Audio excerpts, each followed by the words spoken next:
Hello! Kumusta mga bata? Di ba pinag-aralan natin ang ating emosyon? Anong unang emosyon ng ating napag-aralan noong nakaraan? Tama! Ang emosyon na napag-aralan natin noong nakaraan ay emosyon na masaya o happy. Di ba natatandaan nyo ang mga pinag-aralan natin kung paano tayo nagiging masaya?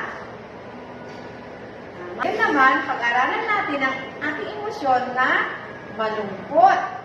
Kailan ba natin nararamdaman na tayo ay malungkot? Ang emosyon na malungkot ay isang emosyon na nararamdaman natin sa ating sarili.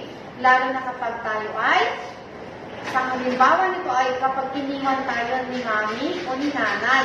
Di ba parang, ay ang lungkot naman, umalis si mama. Ganon, nararamdaman natin yung sa ating sarili. O kaya naman, pagdating naman ni daddy o kaya ni tatay, ni papa, wala siyang pasalubong.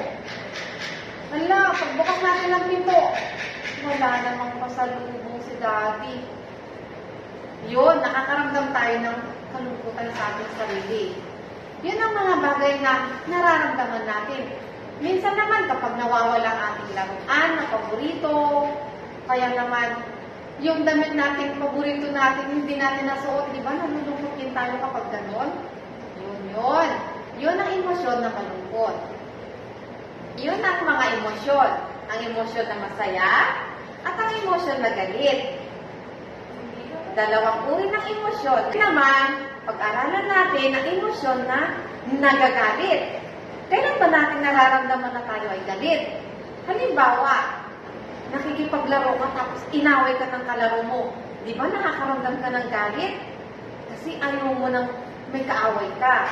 O kaya naman, meron kang laruan, biglang inagaw sa'yo.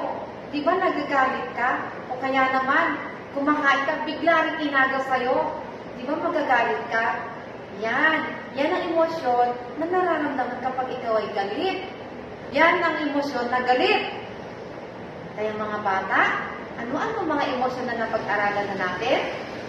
Masaya, malungkot, at galit. Hanggang sa muling mga bata, paalam!